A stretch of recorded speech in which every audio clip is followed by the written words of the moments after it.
have a lot of additional questions, but I don't want Ken to literally fall asleep. So I want to talk about the exact opposite of this. Yeah, which is Chrysler and Dodge decisions. Right, so Dodge announced it this week, or finally revealed, we've noticed coming for a long time, the Charger 6-pack, which is the Hurricane V6 powered Charger. And they've also announced that the Dodge Durango is coming back with only V8s, exclusively V8s, despite the fact that they claimed it was going to go out of production 2 years ago. That was quick. Last year. Yeah, so Ken's excited again. Yeah. This is an interesting situation that's kind of been brewing. In addition to what we're talking about with regards to tariffs, now you have this sort of sentiment in the consumer world sort of shifting back. I don't want to say away from electric vehicles because obviously there's still a lot of interest there, but Chrysler seemed to be kind of going all in, Stellantis, on electric cars, and now, maybe we want engines again. Electric vehicles. Maybe we want engines again. Maybe we want V8s again. Yeah. Which is an interesting thing to see, and it's also kind of driven by what might end up being a temporary shift in sentiment and in policy and whatever.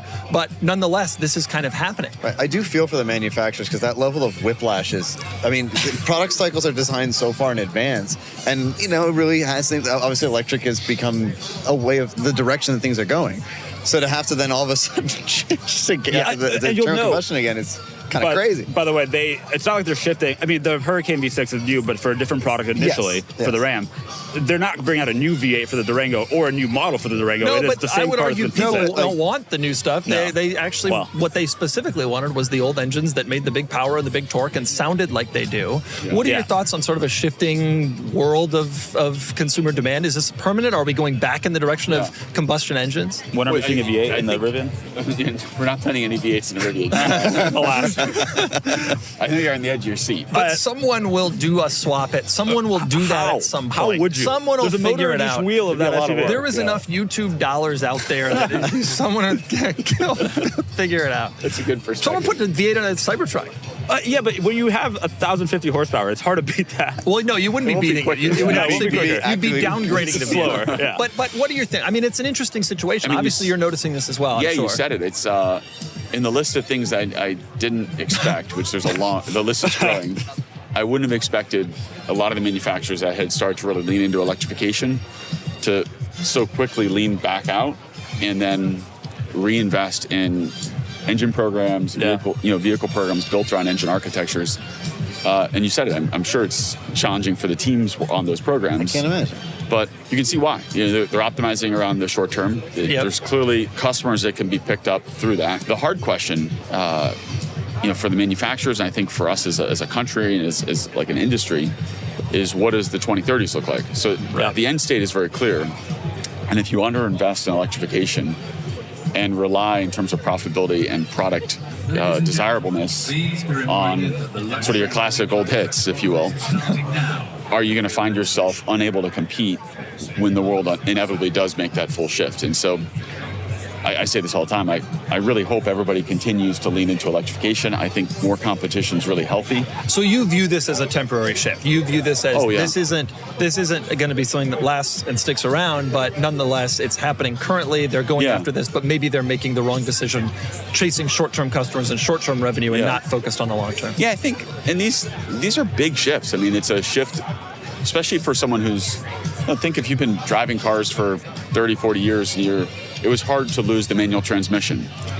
And then we have not accepted that, by the way. So that was a hard thing for some people. Just to be clear. And then it's like, okay, well, I lost manual transmission. And then you lose the engine. And so there's a lot of nostalgia, enthusiasm, but that's quickly shifting away. And now my kids are very biased, but my kids are shocked when they're in a car that you have to change the gears. Dad, this is interesting. Wildly complex. The next generation is already growing up normalizing this. Yeah, to them it's wait, so you have the thing you have to do with your left foot, you have the thing, and boy, like in a Rivian, it's so much faster, and you just go. Nonetheless, we do hear, and it is a lot of manufacturers who are saying, okay, Porsche's saying Macan EV is not selling, Taycan is not selling, Mercedes-Benz EQ is apparently being pulled out of the market, except for the thousands of unsold cars that they're going to still have to try to put down. Does it make you at all nervous that you're too early, that the EV is still not quite ready for the widespread world that we were thinking maybe 5 years ago we would be at? Well, let me say this. I actually think it's bad for the country. I think it's bad for the U.S. competitiveness to have. I agree. We've had this point on many times. U.S. manufacturers not need to innovate. Totally. when you can rely on the crutch of V8 SUVs or what you've made a lot of money with historically, you're just not going to build the muscle and the capabilities that you need to in this future state that's going to be needed to be globally competitive. So I think that's bad. 70s again. Yeah, Well, it's no, like not the 70s ready again. for I mean, the crisis. U.S. auto industry actually learned this lesson once before, Yeah. but all those people are gone. Yeah. Yeah. So they're It's a going to really good might point. end up having to learn it 2007, again pretty soon. 2008. I So mean, when the Japanese came in and then eventually the Koreans came in and started really having a big effect because they knew how to build a type of car that the Americans weren't building, which is a point that we've tried to make a million times in the show because we get a lot of comments, oh, EVs are crap and screw China, who cares? Well, if China ends up showing up with these cars that are far better than our cars, that's a problem. Their cars float. And they bounce. We're going to get to that. So I think, it's bad. I think it's, like I'd said, I wish this wasn't the case, but it's hard to ignore that it means less competition in the short term. Yeah. And for pure play EVs, especially pure play EVs that the brands are built around electrification, so Tesla, Rivian, it's definitely going to create a positive tailwind. And I think you see it, perhaps most pronounced just with what's happening right now. There's a lot of manufacturers who have made cars that are electric but that are not super compelling, and as a way to get zero emission vehicle credits or to lower their corporate average fuel economy, rather than buy credits from Tesla or from Rivian. And they've incentivized those sales very heavily. So you see like very wonky lease deals. You can lease, there's some electric cars you can lease for like Trust us, we know. $50. Charger EV. Incredibly well aware. Charger EV. Have you not thought about going and picking up a Charger EV for $99 a month? It's like sort of like, wow, for like $50, I get a whole car. But that's going to go away. Right. And so then you're going to be stuck with a more, like, call it natural market that's behaving based upon real economics.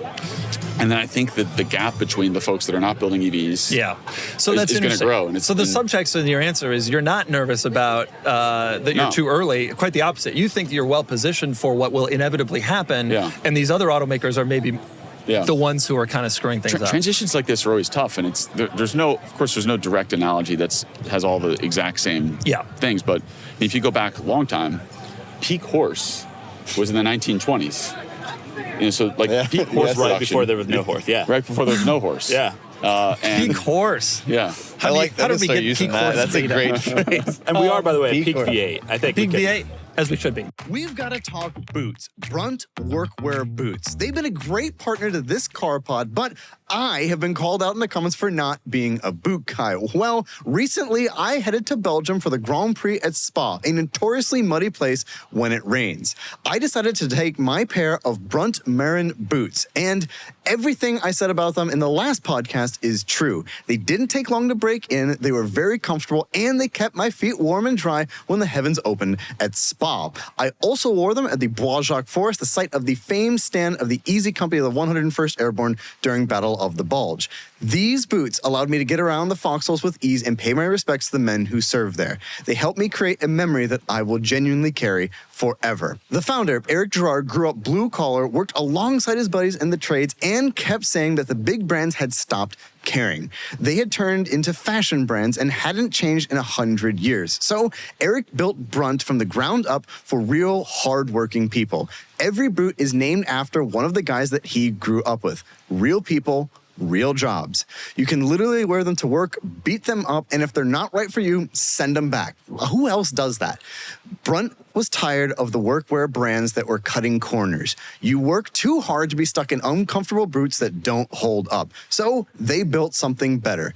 Boots that are insanely comfortable and are built for any job site. So for a limited time, our listeners get $10 off at Brunt when you use the code CARS, that's C-A-R-S, at checkout. Just head to bruntworkwear.com and use the code CARS and you're good to go. And after you order, they'll ask you where you heard about Brunt. So do us a favor and tell them you heard it from me and this car pod.